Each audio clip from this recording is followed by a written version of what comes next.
welcome everybody. My name is Tamara Thorpe and I am your host. I'm best known as the Millennials Mentor, the founder of Real Mentors Network.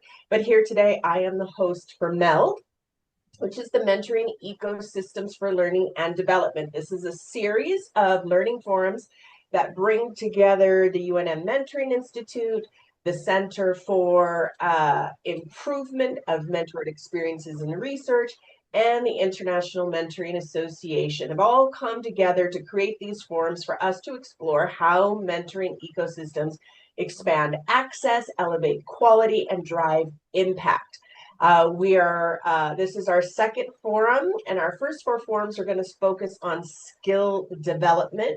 So today we are focusing on effective communication and developmental relationships, and we are really honored to have Dr. Bruce Birren here with us today. Bruce brings a powerful and rare blend of science, leadership, and mentoring expertise. He is an institute scientist at the Broad Institute and also serves as the director of the Broad's Genomics Center for Infectious Diseases. He's also the co-director of Harvard Medical School Core for Mentorship Excellence, where he helps shape mentoring practices at the highest levels of academic medicine. And he is also a founding advisor to the Institute's Diversity Initiative and Scientific Research and an NIH National Research Mentoring Network Master Facilitator. And we are so excited to have Bruce share with us his expertise today. And a very quick housekeeping, because we are on Zoom, we're going to use a lot of the Zoom bells and whistles. So if you could please make sure that you are muted. We're going to be engaging polls. If you are logging in from another device and don't have access to polls, feel free to put your answer into the chat. And with all that said, Bruce, I'm going to turn it over to you. Why, thank you so much. I am truly excited to be talking about topics that are so central to mentorship, and a little bit humbled to be talking in front of an audience that knows so much about mentorship and the way to make these activities go well. That said, let me jump in. Effective communication and developmental relationships. I asked that question about what constitutes a developmental relationship in your mind, because of course, that's going to define how we show up and start communicating. So what do we got in mind for the day? Going to be covering three major topics: active listening, constructive feedback, and common barriers. I want to acknowledge that every one of those topics deserves more than an hour of its own time. And we don't have that today. So I'm going to touch on them briefly, going to give you a chance to play and practice with us, and understand that many of you know more than I will ever know about this topic. Some of you will have your interest piqued and pursue and keep learning, because that's what this amazing MELD community does. All right, I want to start off with this lovely quote, often attributed to George Bernard Shaw, that says, "The great enemy of communication, we find, is the illusion of it." So how do we have real communication and get past the illusion? So we're going to launch our first poll, please. It asks this question: have you ever had a conversation where someone gets annoyed at you because after listening to them, you offered advice when they just wanted to vent or were seeking sympathy? Now, I'll give you some time to complete the poll, but it's clear if you're in a position to offer advice, you were obviously listening to them. So what's gone wrong here? How is this not, good active listening? How are you not being a good conversational partner? How dare they get annoyed at you when you've done exactly what you thought was most helpful? Well, poll answers are still coming in. We'll give it in just a few more minutes. Or minutes, not seconds. How about seconds? Then it shut it down. You can see where everybody is. And want to end the poll, please, and present the results.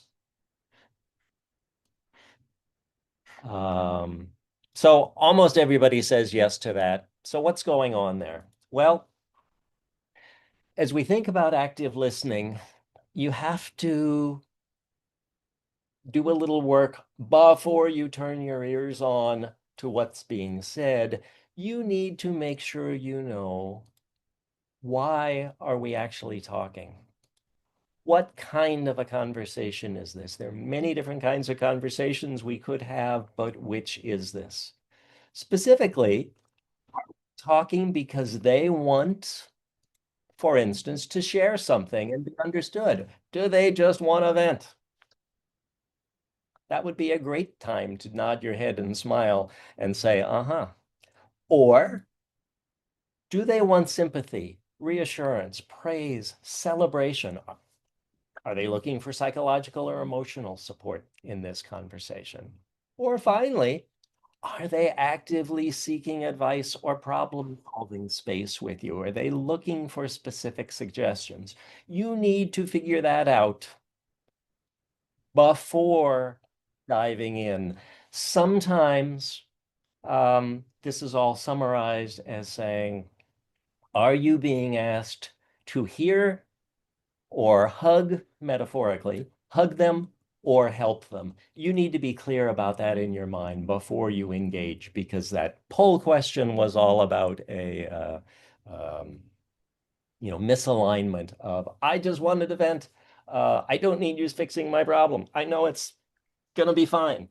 Or, yeah, I really actually do want some input because I am stuck. So active listening starts before the conversation, getting clarity about what kind of conversation it will be.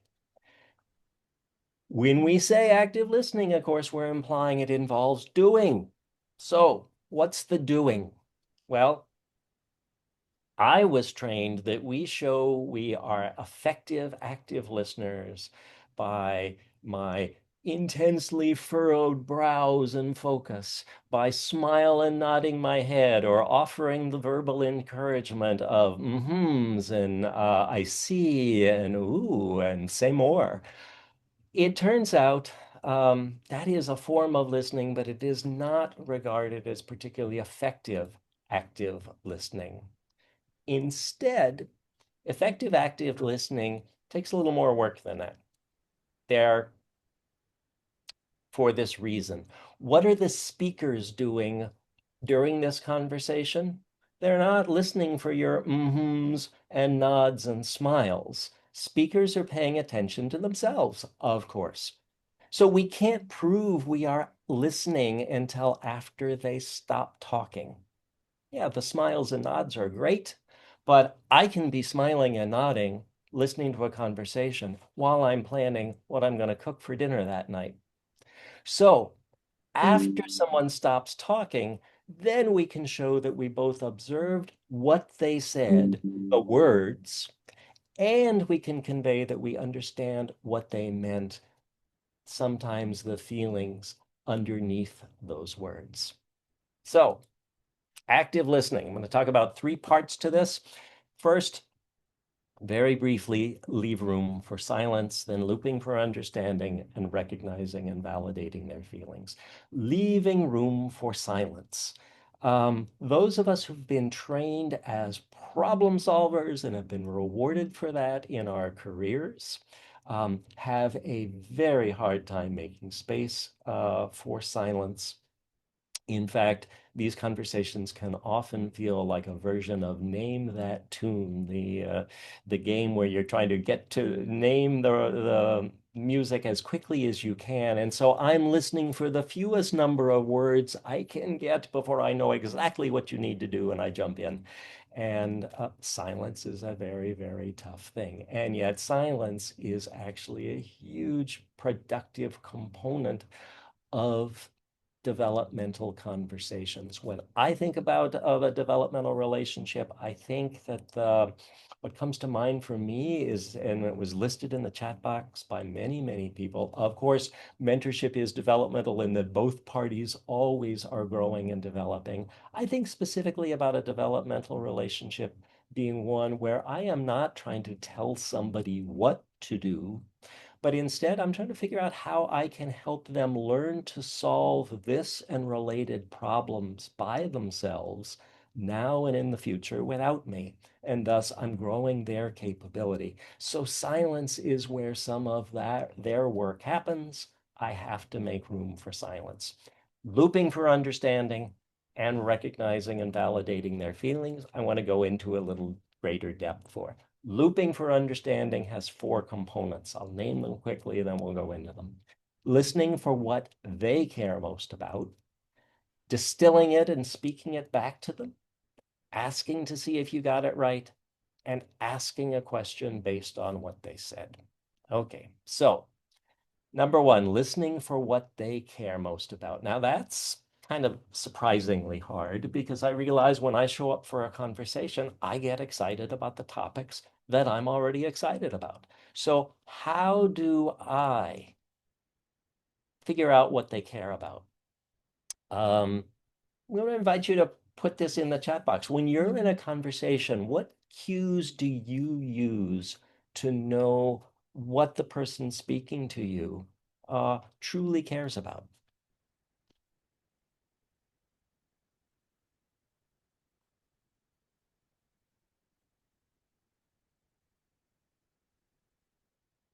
Mm, great. Lots of things coming up. The eyes, the tone of voice,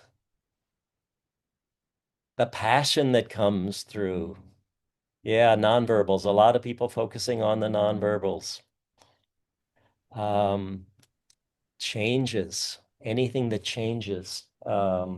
So that's great. Those are all cues to what someone truly cares about. They may speak for quite a while. They won't care about all of it uniformly. In my mediation training, I was told and had to practice focusing on the energy and recognizing that the energy between all words or phrases or sentences is not the same. And you can often, if you think about what they care about, a good tell from them will be something about the energy. And that could be the tone of voice, it could rise, it could be other aspects of their body leaning forward, all of these things. I'm going to distill it and speak it back to them.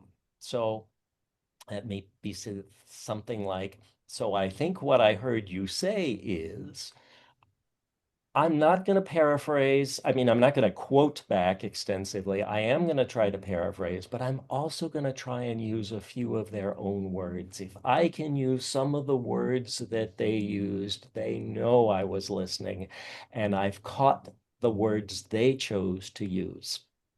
So let me get this right. And say something back to them in a succinct fashion. And that's great.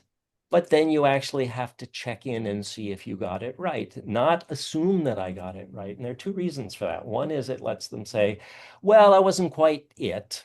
So it's close, but here's really what I was trying to say. It also gives them an opportunity to say, yeah, that's right. But as I listen to this, I realize I left out something important. And then they will elaborate, and you have even more to work with. Finally, you're going to prove that you were listening by asking them a question based on what they said. Now, some of us come to a conversation with a long list of questions already written down and in our mind. That's actually not active listening. Active listening requires that we ignore that list and simply pay attention to what they've said and ask the next question based on that. So I say ask a question. What kind of question should we ask? Open-ended questions. Open-ended questions have a couple of characteristics. They do not have yes/no answers. and they don't have an agenda behind them. They are not leading the person to an intended answer. I can ask a fine, open-ended question like, well, what could you assume somebody would actually reply to a question that like that, where I am obviously signaling my thoughts and feelings about the dumb question they asked.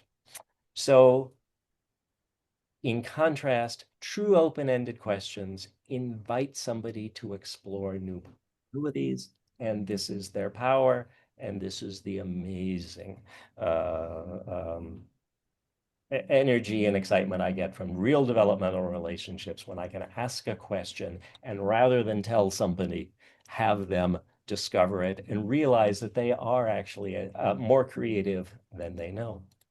So, in short, open-ended questions tend to start with words like what, how, when, who, if. They do not start with is, do, are. Those are the ones that end with a simple yes, no answer. You can start with why, but it requires some care. You have to avoid the prosecutorial tone that sometimes can make people defensive when they hear the question why. And I learned in my coaching training that just because you start a sentence with the phrase, I wonder, does not automatically make it open-ended. I've asked so many questions that weren't open-ended, hoping I could mask them by using that phrase, I wonder. Doesn't work. They see right through it. All right, then we're going to validate their feelings. In addition to summarizing the words, I have to include some of the feelings that I picked up when I summarize it, because it's that feeling that conveys some of the energy and why they might care. I have to let them know their feelings are natural for someone in their circumstances. They might not be what I'm feeling at all. It's not what I would expect anybody I know to feel, but it is what they feel, and I've got to accept that. And I have to convey that, okay, given your circumstances, given your experiences, this makes sense that you would be feeling that. It doesn't mean you're agreeing or disagreeing with what they're feeling. You are just not judging and you are inviting them to feel safe in conversation because you're not attacking them either for what they think or for what they feel. All right, moving quickly to constructive feedback. Gonna ask to launch another poll. How many of you try to present constructive feedback as the feedback sandwich? This is the first thing I learned as a soccer coach of youth soccer. It was like chiseled in tablets that came down from on high. You will offer critical feedback by saying something positive, offer a compliment, give them the critical feedback, and end with something complimentary again. And it's pretty deeply ingrained. We're going to talk about that as a technique as soon as we go through a few other things. Gonna end the poll, share the results. Looks like roughly half the group is thinking about the feedback sandwich. So interesting. We'll talk about that briefly. I want to start by this question instead of what is the purpose of giving feedback? And I would maintain it's to improve performance going forward. If I have thoughts about somebody's work, behavior, attitude, and it isn't intended to improve something going forward, I can keep it because it's just my opinion and it's not going to be helpful. However, if I am intending to improve something going forward, I need to think about giving feedback that will specifically identify strengths, areas that are underdeveloped, and potential problems. Um, and when I say specifically, that means I can't just say, that was great, What about it was great? Why was it great? I can't say, well, that was kind of terrible. What parts of it were terrible? How were they terrible? And if they're underdeveloped areas, specifically which and why should I expand those? Constructive feedback will be delivered in a way that helps the receiver digest it. We're going to talk a lot about this at the end, but it does me no good to give somebody feedback if it's not going to be taken in. That might have to do with them, that might have to do with me, but I can't check the box of having given useful feedback if I haven't paid attention to how it's landed and thought about that ahead of time.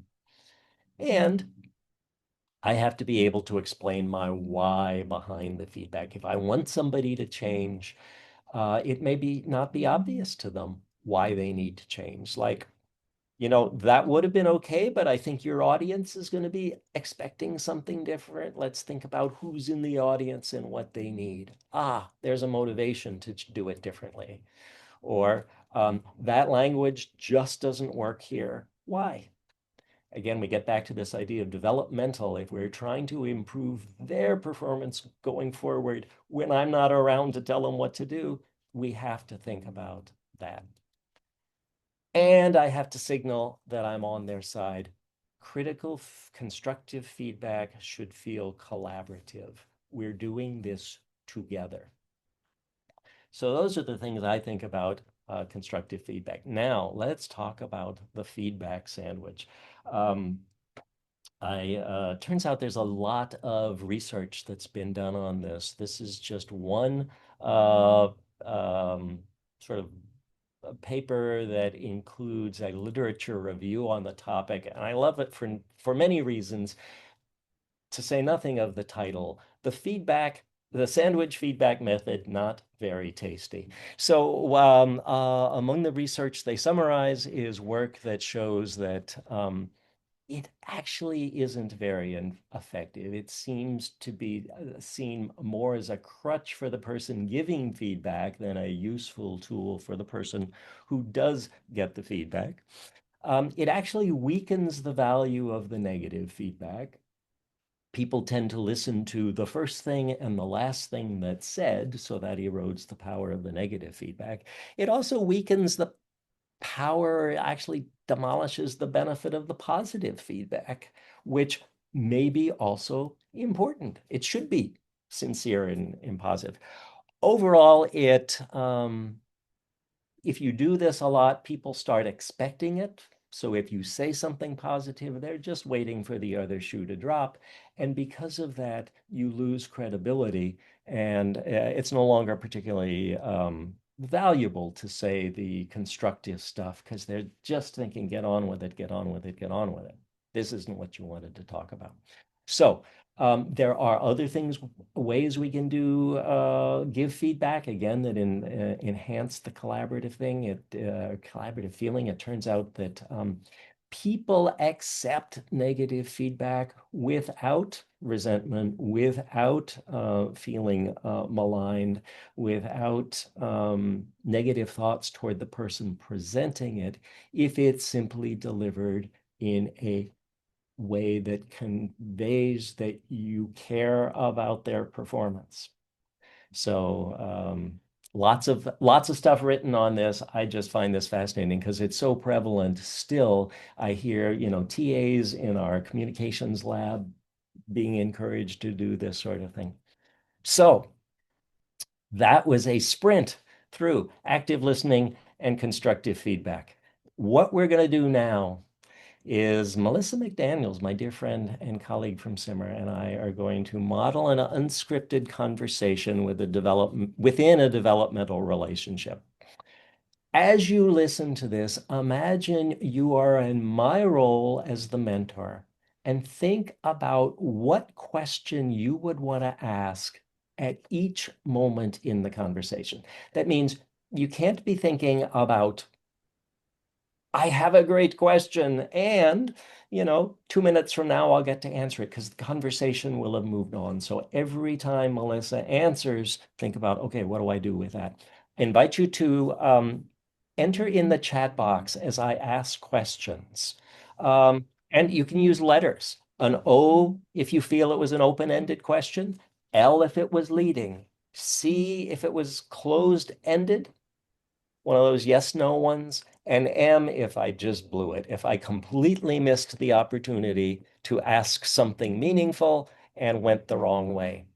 So I'm going to stop sharing my screen and invite Melissa to come up and better stop. Better get, I'll do it this way. Okay, we're set. Melissa, Yes, Bruce. what's up? I just had the most bizarre and maybe frustrating experience. I been sort of simmering around a new idea, conceptual idea, and I did a first draft of a paper. And I shared it with a colleague for feedback who had a little bit more expertise than me. And I got the paper back in written feedback. I looked at the first page, no feedback. Second page, no feedback.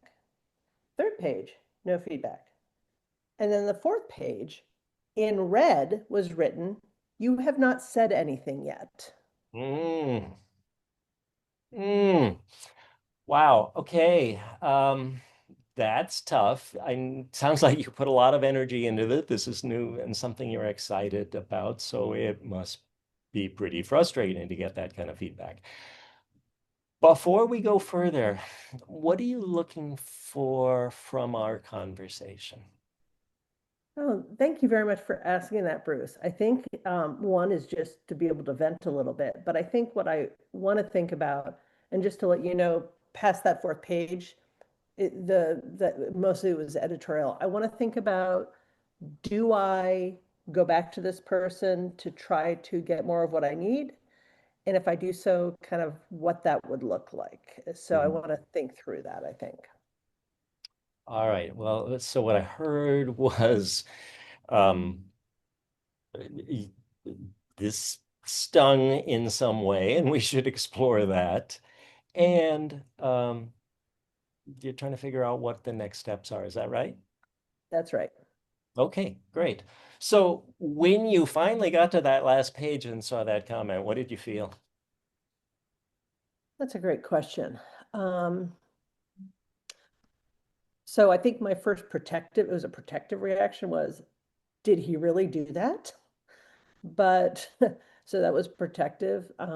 But I was a little devastated, to be quite honest with you, and frustrated because it wasn't feedback that was helpful.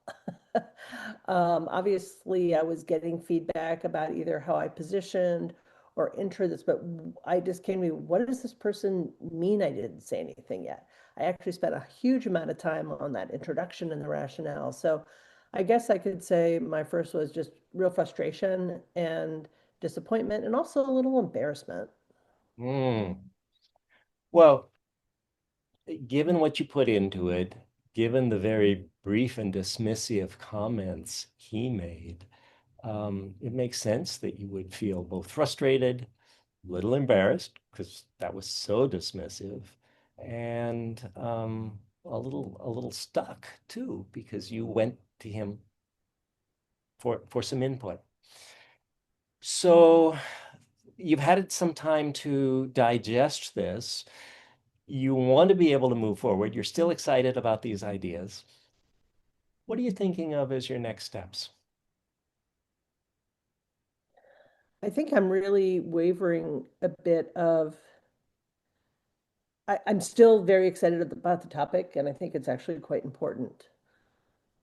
But I guess I'm really wondering, do I invest in that relationship to try to make a deeper conversation by asking questions that could be helpful to me versus sort of just responding to that one comment? Or do I just go to someone else saying, you know what, that's all that person can do. I'm just done. So, or asking feedback from someone else. Well, after somebody gives you feedback like that, do you really think it makes sense to go back to them? Actually, it's a question I'm really wrestling with. So I'm not sure. I really respect this person. Um, the behavior is a little I was just surprised. It was sort of out of character for that person. I have verbally, when we talk, I feel really comfortable getting feedback.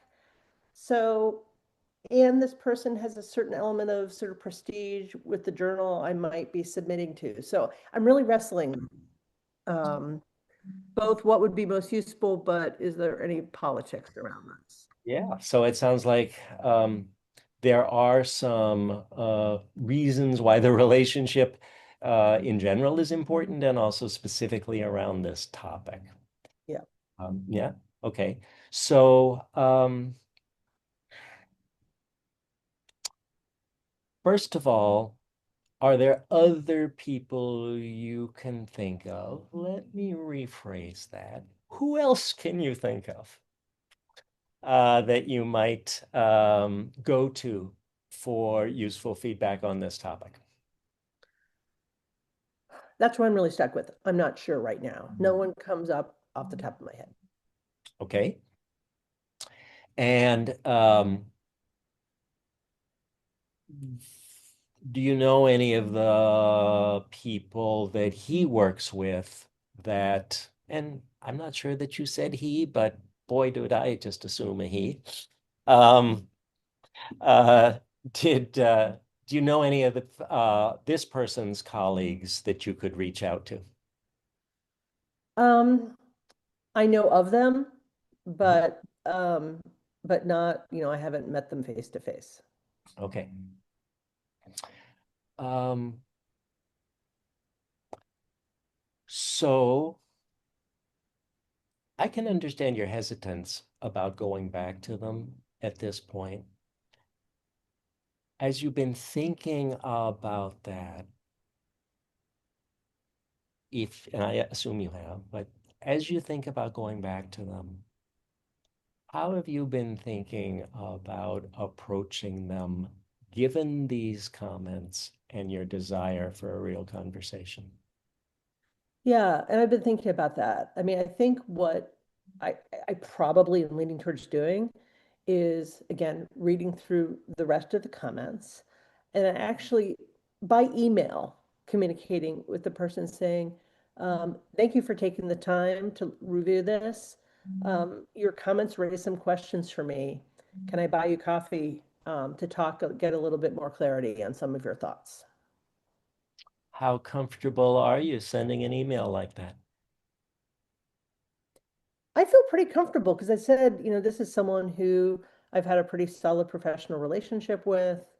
Um, and so I think I feel more comfortable over email versus like grabbing them in the hallway or something like that. Um, any barriers that you can anticipate getting in the way of you sending that email? What resources would you need for to because I think you just worded something quite lovely.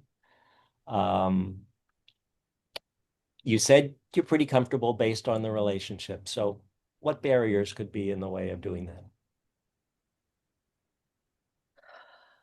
It's a great question. I think maybe some uncertainty about like, do I put all the very specific questions I have in the email, or do I trust that in the conversation it will, I'll feel comfortable asking those questions, I guess I would say. So I don't know if it's a barrier, but it's a question, a decision I need to think about Hmm. before writing that email, if that makes any sense. Yeah, and again, given the harshness of that tone, I can understand why you'd hesitate to want to actually, if that's the way they show up in your conversation, to trust that you would put those questions in front of them. Can I make a suggestion? Yes, absolutely. Um, I think that is a really great thing to be focused on. That is, do you put these things in an email? or would you bring them to the conversation? What if you drop by my office and we actually maybe do a little role play and you try to raise some of these questions with me as a stand-in for them and see how it feels?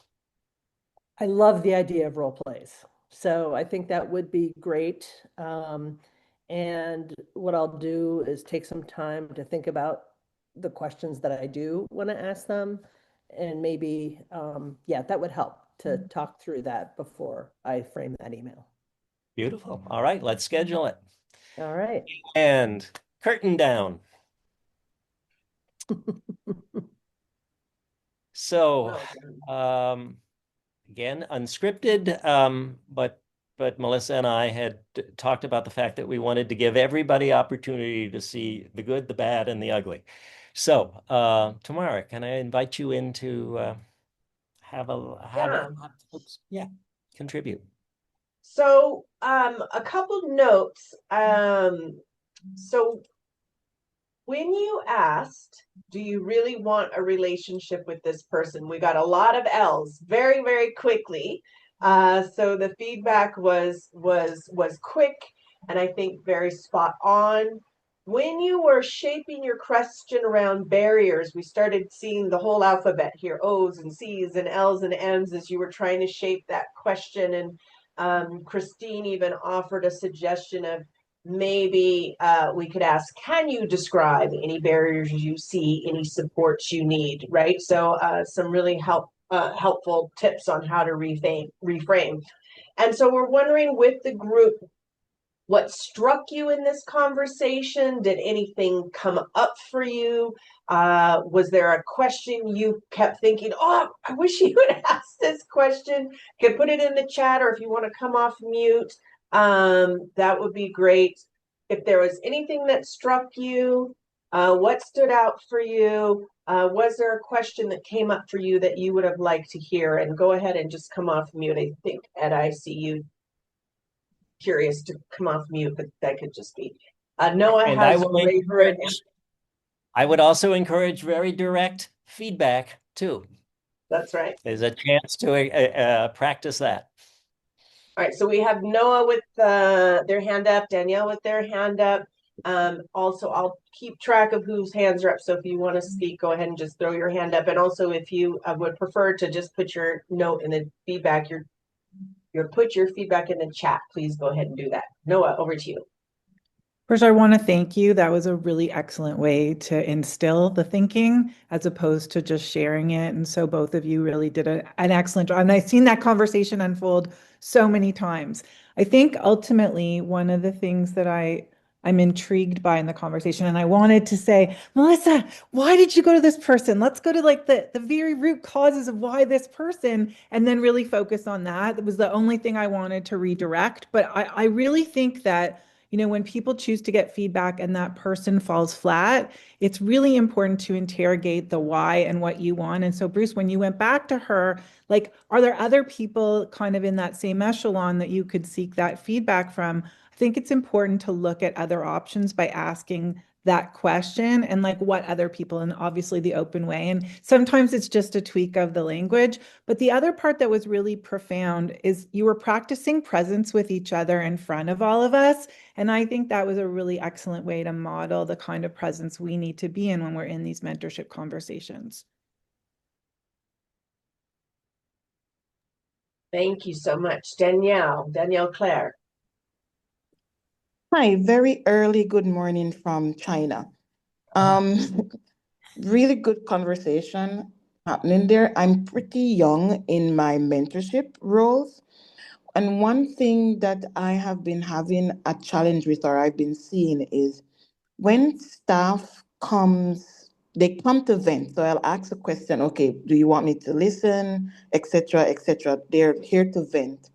I find that sometimes some of them may be so angry at a particular person that it's almost as if they want to drag you into, bashing the individual. How do we manage such a conversation? Our role is to stay as balanced, as neutral as possible without hurting anybody's feelings. Great question. So I guess my first point is that our role isn't necessarily to stay as balanced and neutral. Again, if we're committed to helping somebody, and that's the developmental relationship I'm focused on, I need to be thinking about what's best for them.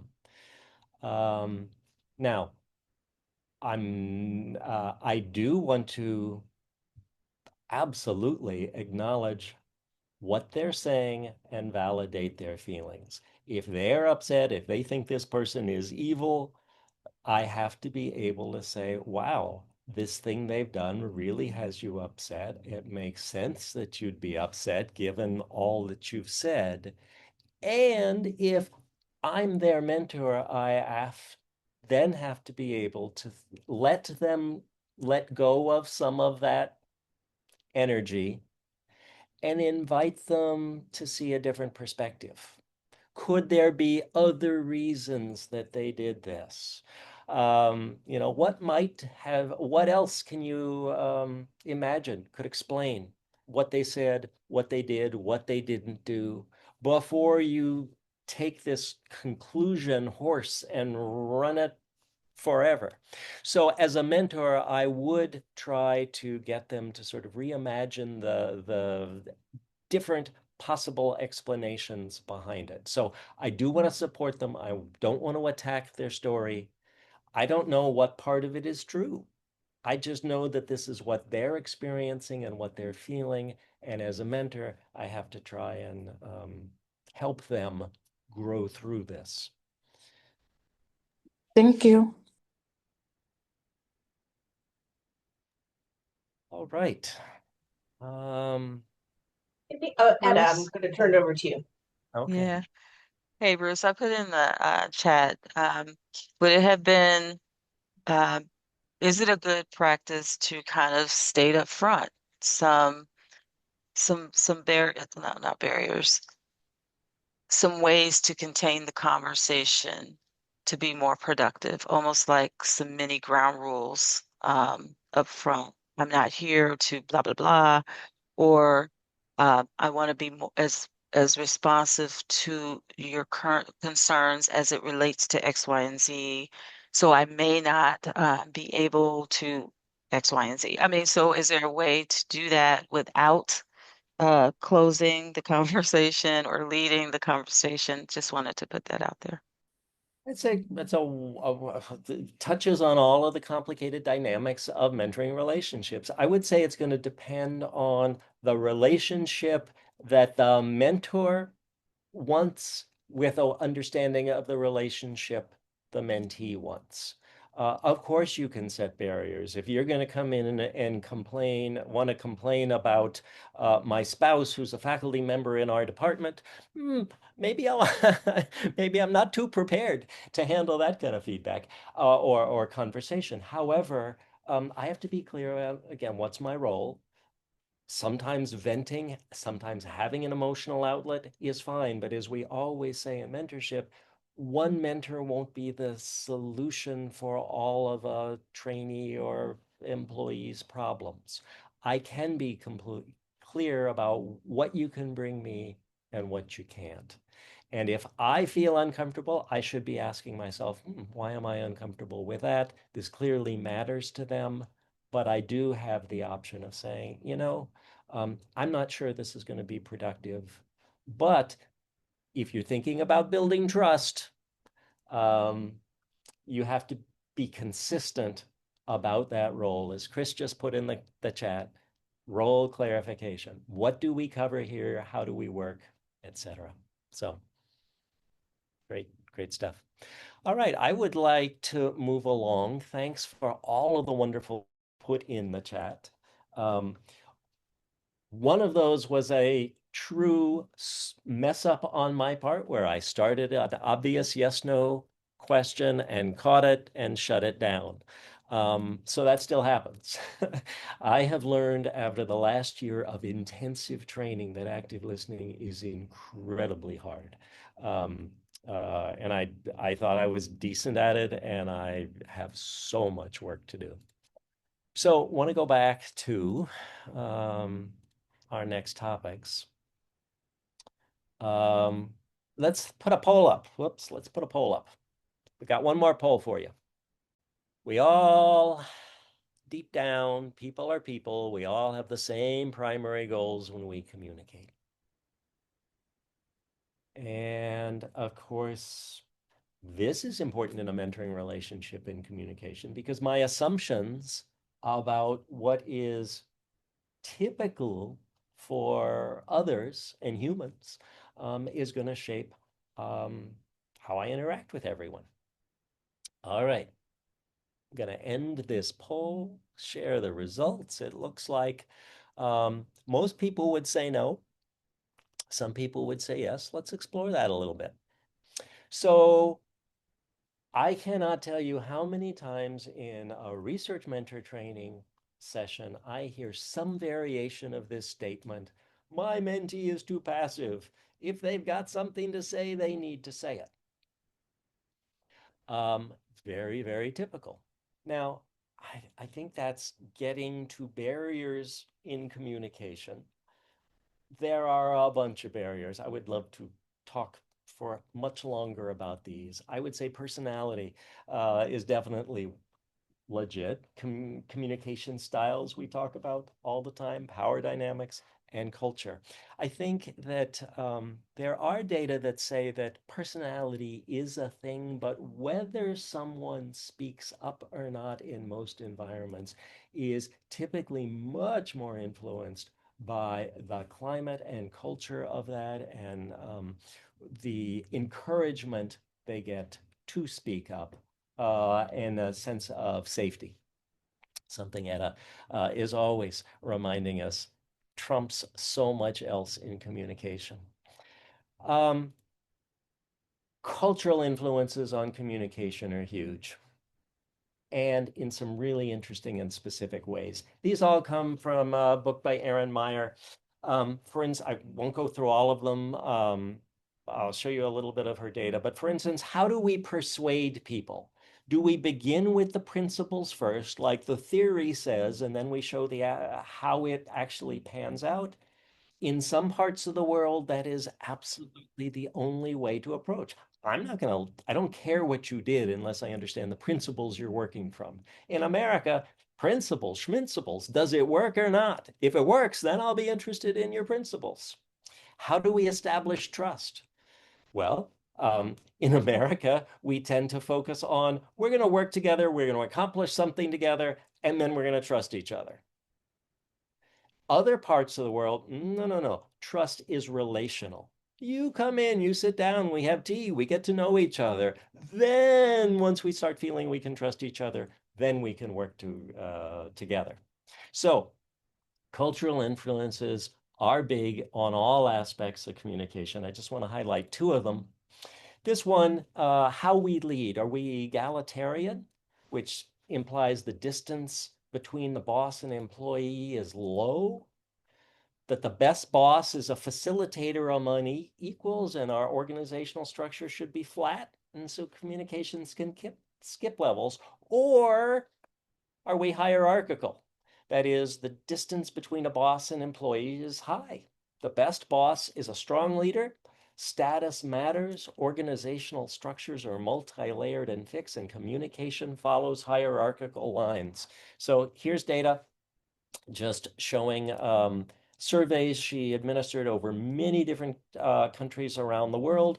On the left end, you see egalitarian forms of communication, and on the right, where it's shaped by much hierarchical thinking. Another dimension of communication, directness of negative feedback. We were just talking about negative feedback. If it's blunt, we're supposed to provide it that way. Honestly, clearly, negative messages stand alone. They're not softened by positive ones. We use absolute descriptors like, that was a complete mess. That was absolutely unprofessional. And it's fine to give that kind of feedback in front of a group. In cultures that use indirect feedback, it's soft, it's diplomatic. We use that feedback sandwich. We have qualifiers like, I would have preferred it if, and we would never do it in public. It would be private. So here you can see, again, arranged on this axis of direct to indirect kinds of giving feedback. The US is right in the middle, but when I hear an advisor say somebody should just speak up, I'm starting to think, well, there are some cultural dimensions to this that maybe the advisor needs to be thinking about. Specifically around this sense of belonging as a driver of success. As this quote says, belonging is the cause of achievement, not its result. That is often misunderstood, especially in academic environments where we think if you just put your head down and work hard and get results, you will earn that sense of belonging. Jeffrey Cohen, the social psychologist, talks about wise interventions, these ability to show that we are ready to see a situation from the perspective of those we're sharing it with. And think about how aspects of the situation may be affecting them. This culminated in, it's really started, culminated in some amazing work that I won't summarize. Just love this early paper from Jeffrey Cohen, Claude Steele, and Ross, that they actually titled The Mentor's Dilemma. They said, information about shortcomings in the student's work and pointed suggestions for improvement can undermine the student's self-confidence and motivation to succeed. We're aware of that. So what do I do? If I have to give feedback, how do I do it in a way that doesn't undercut them? And so the challenge facing the mentor, they said, is to provide feedback in a wise manner. That is, in a manner that discourages expectations and attributions of bias and that minimize stereotype threat. I have to think that how I say things actually does matter. They distilled this down, and Cohen and Greg Walton and both have written books about this. It's amazing stuff. This simple synthesis of wise feedback that says, I'm giving you these comments because I have very high expectations and I know you can reach them. Those two things together are the magic. Greg Walton titled his book Ordinary Magic because this phrase that seems so simple has incredible power. It's saying three separate things. It's saying, first of all, you are part of this group. This group is special. We have high standards here. And I believe you can reach those standards.